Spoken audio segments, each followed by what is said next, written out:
Wow, Mysore Palace.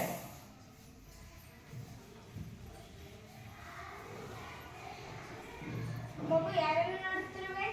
ಅಲ್ಲಿ ನೋಡಿ, ಮುಖಚರಹರೆ, ಮೈಕಟ್ಟು, ಉಡುಗೆ ತೊಡುಗೆ, ಭಾಷೆ ಎಲ್ಲವೂ ಭಿನ್ನವಾಗಿ ಕಾಣುತ್ತಿದೆಯಲ್ಲ. ಅಪ್ಪ ಅವರು ಯಾರು? ಅವರು ಬೇರೆ ದೇಶದ ನಿವಾಸಿಗಳು, ವಿದೇಶಿಯರು. ಭಾರತವನ್ನು ನೋಡಿ ಹೋಗಲು ಇಲ್ಲಿಗೆ ಬಂದವರು.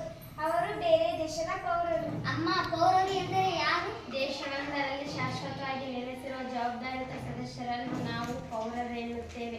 ಉದಾಹರಣೆಗೆ ನಮ್ಮ ದೇಶ ಭಾರತ, ನಾವು ಭಾರತೀಯರು.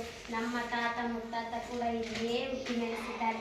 ನಾವೆಲ್ಲ ಇಲ್ಲಿಯ ಶಾಶ್ವತ ನಿವಾಸಿಗಳು. ಈ ಕಾರಣಕ್ಕೆ ನಾವು ಭಾರತದ ಪೌರರಾಗುತ್ತೇವೆ. ನಮಗೂ ವಿದೇಶಿಯರಿಗೂ ಇರುವ ವ್ಯತ್ಯಾಸವೇನು? ಇಲ್ಲಿಯ ಪೌರವರಾದ ನಮಗೂ ಕೆಲವು ಹಕ್ಕುಗಳಿವೆ, ವಿದೇಶಿಯರಿಗೆ ಅಂತ ಹಕ್ಕುಗಳಿಲ್ಲ. ಪೌರತ್ವ ಎಂದರೇನು? ನಾವೆಲ್ಲರೂ ನಮ್ಮ ಕುಟುಂಬದ ಸದಸ್ಯರಾಗಿದ್ದು ನಮ್ಮ ದೇಶದ ಸದಸ್ಯರು ಕೂಡ ಆಗಿದ್ದೇವೆ. ಒಂದು ದೇಶದ ಸದಸ್ಯತ್ವವನ್ನು ನಾವು ಪೌರತ್ವ ಎನ್ನುತ್ತೇವೆ. ದೇಶವೊಂದರ ಪೌರತ್ವವನ್ನು ಪಡೆಯುವ ವಿಧಾನಗಳು ಯಾವುವು? ಒಂದು ದೇಶದ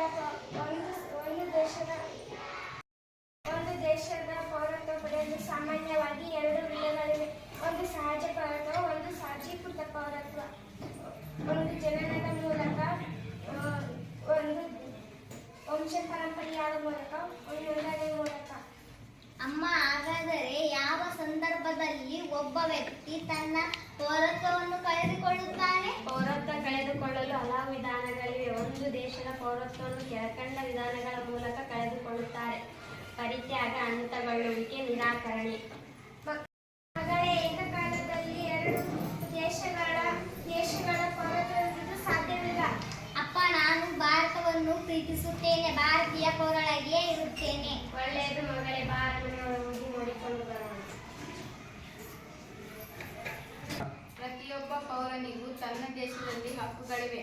ಮತ ಚಲಾಯಿಸುವುದು, ಚುನಾವಣೆಗೆ ಸ್ಪರ್ಧಿಸುವುದು, ಸರ್ಕಾರಿ ಸೇವೆಗೆ ಸೇರುವುದು, ರಕ್ಷಣಾ ಪಡೆಗೆ ಸೇರುವುದು ಇವೇ ಮುಂತಾದವು ಅವನ ಹಕ್ಕುಗಳು.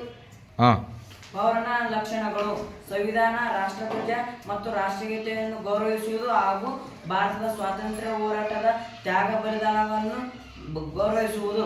ವೈಜ್ಞಾನಿಕ ಮನೋಭಾವ, ಮಾನವೀಯತೆ ಮತ್ತು ಸುಧಾರಣಾ ಮನೋಭಾವವನ್ನು ಹೊಂದಿರುವುದು. ಸಂವಿಧಾನಕ್ಕೆ ನಿಷ್ಠರಾಗಿ ಅದರ ಆಶಯಗಳನ್ನು ಗೌರವಿಸುವುದು. ಚುನಾವಣೆಯಲ್ಲಿ ಮತ ಚಲಾಯಿಸುವುದು. ಭಾಷೆ, ಧರ್ಮ, ಜಾತಿ ಪಂಥಗಳನ್ನು ಮೀರಿ ಎಲ್ಲರನ್ನೂ ಸಹೋದರರಂತೆ ಕಾಣುವುದು. ದೇಶಕ್ಕೆ ಆಪತ್ತು ಬಂದಾಗ ರಕ್ಷಣೆಯ ಕಾರ್ಯದಲ್ಲಿ ಪಾಲ್ಗೊಳ್ಳುವುದು. ತೆರಿಗೆಗಳನ್ನು ತಪ್ಪದೇ ಪಾವತಿ ಮಾಡುವುದು. ಪರಿಸರ ರಕ್ಷಣೆ ಬಗ್ಗೆ ಕಾಳಜಿ ಇರುವುದು. ಸಾರ್ವಜನಿಕ ಆಸ್ತಿಯ ರಕ್ಷಣೆ ಮಾಡುವುದು ಮತ್ತು ಹಿಂಸೆಗಳನ್ನು ತ್ಯಜಿಸುವುದು. ಹಿರಿಯ ನಾಗರಿಕರಿಗೆ ಸಹಾಯ ಮಾಡುವುದು. ಪ್ರತಿಯೊಬ್ಬ ತಂದೆ, ತಾಯಿ, ಪೋಷಕರು ತಮ್ಮ ಮಕ್ಕಳಿಗೆ 6ರಿಂದ 14 ವಯೋಮಾನದವರೆಗೆ ಶಾಲೆಗೆ ಹೋಗುವ ಅವಕಾಶ ಕಲ್ಪಿಸಬೇಕು. Thank you.